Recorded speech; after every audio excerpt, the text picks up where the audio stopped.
If art imitates life, then do we write the screenplay of our lives? Do we guide the plot, or does the plot guide us? I'd like to say yes, we do play as screenplayers. We make decisions, we choose the people we stay with, and we establish goals. See, this is not that distinct to the way movies are constructed.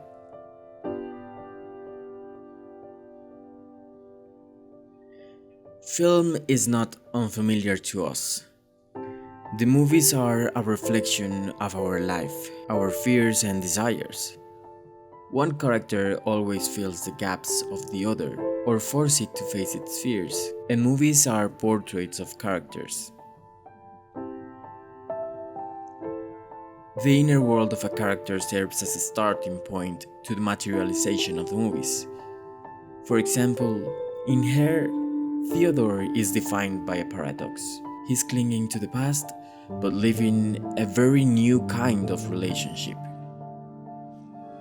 Put my cheek against your cheek.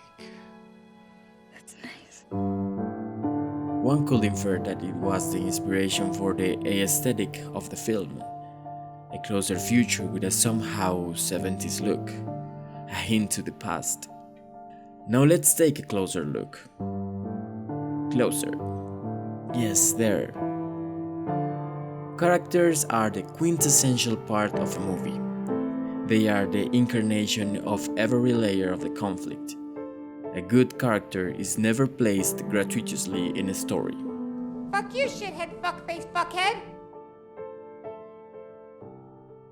Let's say Her is a movie about loneliness. Many people think it's a movie about our relation with technology, but it's not. That is just a layer of the conflict, and let's see why. The main issue is incarnated by Theodore. He's a sensitive guy afraid of romantic relationships, in part because of his difficulty to let go. And he just discovered he's able to have a relationship with the operative system of his computer. It's a new world for him, so he decides to bet in this unusual relationship. Hello, I'm here. Oh, And here comes Samantha. She's the operative system, a newborn at a pace of a world of knowledge. But with one obstacle, she doesn't have a body, although her main motivation is to be perceived as a human. I can't believe I'm having this conversation with my computer. You're not. You're having this conversation with me. This is clear. Someone who wants to be seen as a human must rely on emotions. You are insane. Really? Definitely. Fantastic. And one of the ways to achieve this is to prove that it's capable of sustaining a romantic relationship. Theodore seems to be the best candidate for that, since he's close, lonely, and approachable. But wait, we just said he's afraid of relationships. You know, at this age, I feel like I can't let you waste my time, you know, if you don't have the ability to be serious. I don't know. Well, maybe not. Maybe he's just afraid of traditional relationships like the previous one with his actual wife. He certainly feels lonely, and he is in the look for a new companion. Of that we're sure. So why not to try something new? Both characters are made for each other.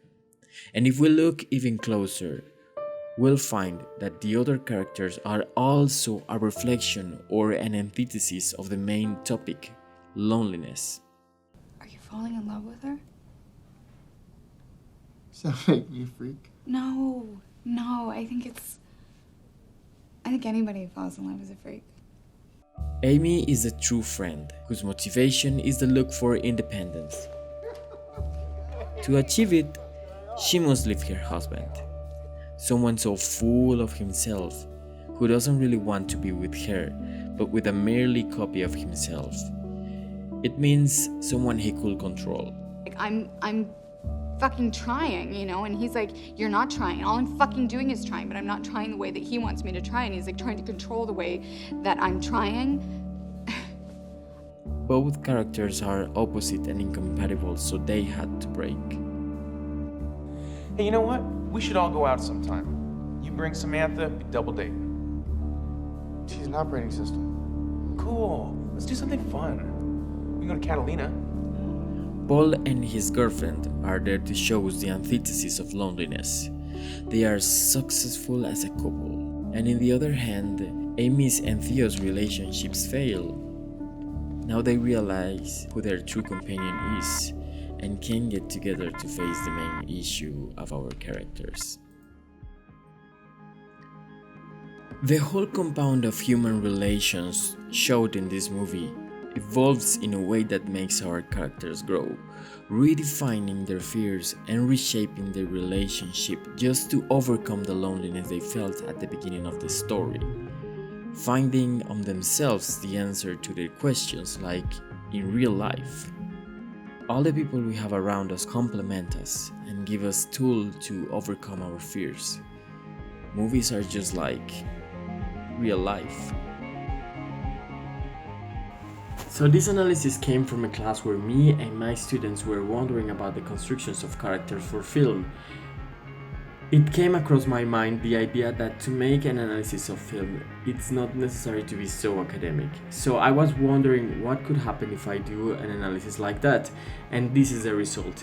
If you liked it, please hit the button subscribe and give thumbs up to the video. I hope to see you in the next videos, but also keep watching the previous ones. See you.